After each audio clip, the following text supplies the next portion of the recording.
आप देख रहे हैं एबीएन महाराष्ट्र। मैं हूं आपके साथ मुनीर आरिफ खान। नाज़रीन, मरकज़ की बीजेपी सरकार की जानिब से गुज़िश्ता 2 अप्रैल को लोकसभा और फिर राज्यसभा में वक्फ कानून 2025 को मंजूर किया गया और उसके बाद राष्ट्रपति की दस्तखत के बाद गुज़िश्ता 8 अप्रैल को ये पूरी तरह से कानून की शक्ल इख्तियार कर चुका है। लेकिन इस कानून के खिलाफ मुल्क की सैकड़ों दीनी मिली तंजीमों के साथ साथ all India Muslim personal law board, कई सियासी समाजी शख्सियात और पार्टियों की जानिब से सुप्रीम कोर्ट का दरवाज़ा खटखटाया गया और इस बात की गुहार लगाई कि इस कानून को मनसूख किया जाए। नाज़रीन, इस मामले को लेकर वैसे तो सुप्रीम कोर्ट में 70 से ज़ायद अर्जियाँ दाखिल की गई थी, लेकिन गुज़िश्ता 16 और 17 अप्रैल को सुनवाई के दौरान जहां सुप्रीम कोर्ट ने मरकज़ी सरकार को खूब फटकार लगाई, वहीं 5 अर्जियों पर इस मामले की सुनवाई करने के लिए रजामंदी जाहिर की थी और मरकज़ी सरकार को जवाब दाखिल करने के लिए 1 हफ्ते का मौका दिया था। गुज़िश्ता 5 दिन पहले ही मरकज़ी सरकार की जानिब से सुप्रीम कोर्ट में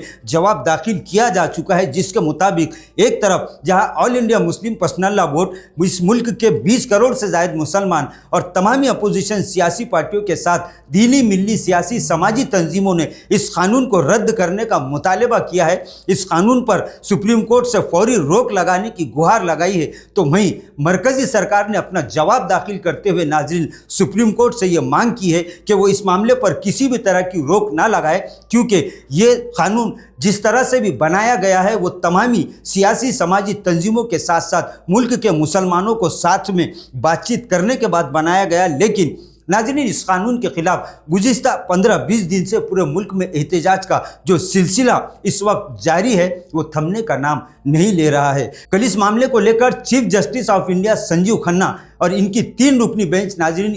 इस मुल्क के सबसे बड़े और अहम मामले की सुनवाई करेंगे और हो सकता है कि कल सुप्रीम कोर्ट इस मरकज़ी सरकार के इस कानून के खिलाफ कोई बड़ा फैसला दे। लेकिन वहीं इस मामले को लेकर कई बातें निकल कर भी सामने आ रही है। नाज़रीन, कल 5 मई को इस मामले को लेकर जहां पूरे मुल्क की निगाहें टिकी हुई है, वहीं एक ख़ास बात यह भी है कि आने वाली 13 मई को chief justice of India Sanjeev Khanna अपने ओहदे से रिटायर हो रहे, लिहाजा